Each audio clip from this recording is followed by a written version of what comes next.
Talking about a hat-trick of hat-tricks, of course, Evan Ferguson, Erling Haaland and Son. Did you hear what Erling Haaland had to say after the game today in relation to this despicable offside decision that was not given against Manchester City on the second goal that Nathan Ake scored? Really refreshing. Erling Haaland said, I think it was offside. I feel bad for them. I would be so angry if I were them. Can I just say, we've had a couple of callers already, Chelsea fans, both have said this before they've expressed their disappointment about Chelsea. You've got Erling Haaland. He's a world-class striker. He plays for Man City. I don't really have a lot of time for Man City players, but this guy is a legend. I absolutely love this. Refreshing, honest, doesn't need to do it. And this is what we need from football fans, because enough is enough now. Surely enough is enough. All last season on the Mark Goldbridge show, on talkSPORT, we were talking about bad officiating. We saw a handball last night for Luton. We've seen numerous bad decisions. Tomiyasu's red card, McAllister's red card, numerous other handballs. But that today takes the absolute biscuit. If you didn't see what happened, Nathan Ake heads it. Akanji's in an offside position. The ball goes past him. He reacts. The keeper delays. The ball goes in. It's an offside. Even Mike Dean thinks it's offside. That says a lot, but it's offside. Michael Oliver's the referee. The VAR do nothing about it. They don't look at it. Apparently, there's some rule that if the player is trying to move out of the way of the ball, it's not offside. Well, whoever wrote that rule has never played the game of football. It always has to be the onus is on the goalkeeper. Was the goalkeeper distracted? 100% yes. It was offside. Anybody who's played the game, watched the game, knows it's offside. And I think at this point, Erling Haaland deserves a massive amount of applause. And I'm loving the amount of fans, and Man City fans should be doing it because it will be you next week on the other end of it. I'm loving the fact that football fans are now uniting, forgetting rivalries and saying enough is enough.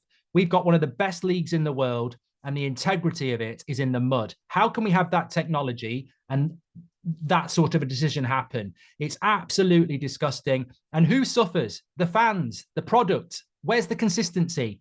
It feels like a dictatorship at the moment. It feels like referees are making bad decisions with no accountability and knowing that there won't be any result of it. Knowing that Dermot Gallagher will be on Sky on Monday morning saying, oh, it was offside when you look at the rules. Common sense needs to prevail here. Howard Webb needs to do his job.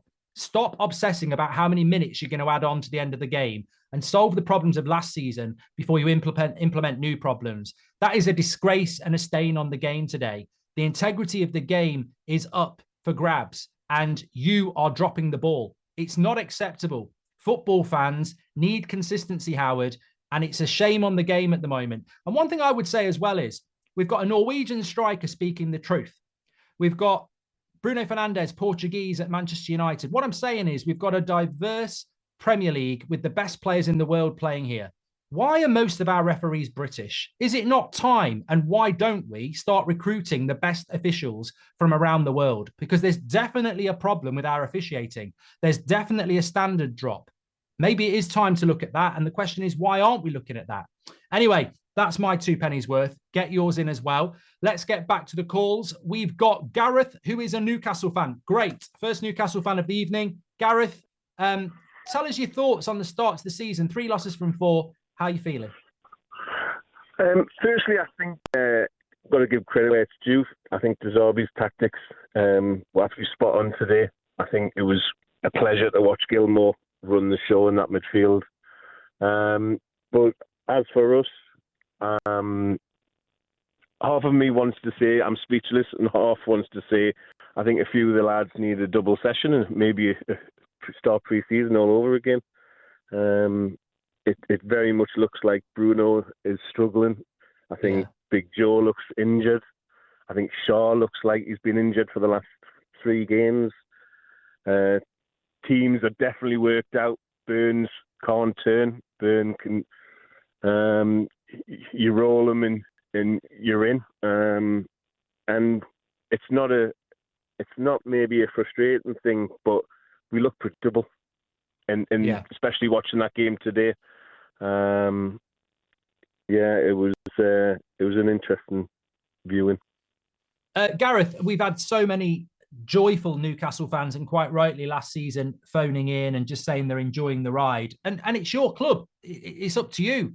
But do you think there is a point where, if this continues, that the joy of the ride will move aside for the fact that, 3 losses from 4, they're good teams. Brighton are fantastic.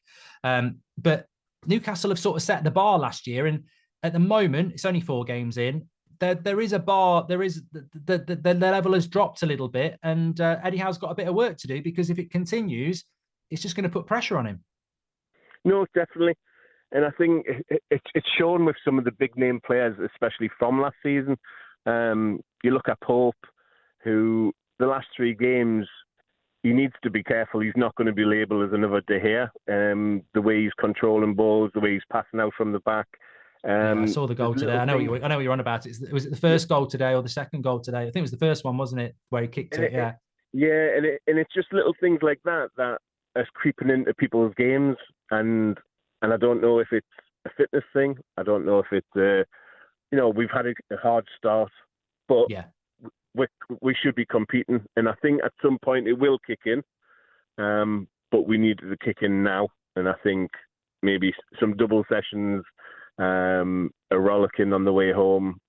I wouldn't even have had a team talk after that. I would have said, "See you in the morning, boys," and get them straight back into the training ground. Gareth, thank you very much. Great to get a Newcastle fan on. I think it's funny. I was listening to an interview with Ten Hag today, Manchester United manager, and he was saying, look, everybody at the start of the season is not ready. They're not good, but it's about results. And I think Gareth's absolutely correct. I don't think you'd expect any. Man City are not firing at the moment. Nobody is. But it's about getting those points on the board, because you're going to get better at some point, but the confidence might start to drop. So for Newcastle, three losses from 4, it's going to be so important for them after the international break. Let's speak to Charlie. He's a Brentford fan. Draw today again at home. Crystal Palace last week. Bournemouth late equaliser for Brentford today. But he wants to talk about the referees, Charlie. What are your thoughts? Yeah, well, first of all, thanks very much for having me on. The issues I have with referees is a couple of things. First of all, in the Premier League, there's such a level of inconsistency, and I go week in, week out with my sister Faye to watch Brentford, have done for years. And the way I think a referee's primary function should be to make sure that a game is officiated so that it is free flowing and fast moving and entertaining. And some refs are very good at that. Some refs, Peter Banks last week against Crystal Palace is a good example of it. I get the impression with them that they see themselves as a part of the game, and for them, it's all about slowing it up. They want to be on TV. They want to be talking to the players. And the truth is there's not a single fan in the country who goes to a game of football to watch the referee. The best referees, you don't know they're there. The games are simple, they're entertaining, and they're great to watch. But that's lost.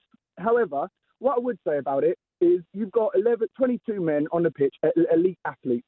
So expecting one bloke, and I think what someone was talking earlier on about the officials not having played the game, and I think a lot of them haven't played the game. It seems like anyway, and so it is almost ridiculous to expect that one person who's not at the level of fitness that these guys are can keep up with the pace it is. Now, we can sit here and talk about till the cows come home about the problems with refs and all the mistakes they make, but they do have a hard job, and even the best referees have a hard job.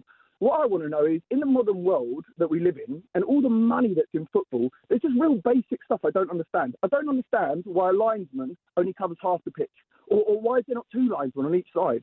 Because the game's moving so fast. Why are the officials so far away sometimes? Surely in the Premier League we can afford 4 officials if we need to. I mean, I'm not going to go into VAR because, again, I mean, how many issues can there be in VAR in a world where we can land remote control objects on Mars, but we can't make basic football decisions right with replays. But what I think the crux of what I'm trying to say, before I waffle on too much, is at what point are we using the accountability of referees to better the game? What are they finishing games, and linesmen included, and having to answer for the calls that they've made, so that the governing body of officials can say, well, actually, that's not right. You need to be doing this better. You need to be doing that better. Because a lot of the time at the moment, it seems like it's kind of like they make it up on the spot. And for a lot of people who kind of want to be on TV, it seems like, we got to wait for them to make mistakes and stop the game every 2 minutes when there's a knock or a nudge. And often it ruins the game day experience if you get a really bad one. 100%, Charlie. Fantastic call. And I think that I'm sure we're going to get a few more calls on this, but there is nobody holding them accountable because there's no regulator. It's just Howard Webb and his crew, and they basically just ignore the noise and back each other. And VAR is not fit for purpose because it's not there to provide consistency. It's there to back up the player on the referee on the pitch. So last week, handball, Sheffield United, referee gives it, VAR backs it. This last night, handball, West Ham, Luton don't get the penalty. VAR doesn't come in and go, well, last week it was a penalty, mate, so it's got to be a penalty this week. They just back the official on the night. VAR is being used to protect the official on the night. The most logical thing is to provide consistency, to sit down at the start of the season. Howard Webb should sit down and say, this is a handball.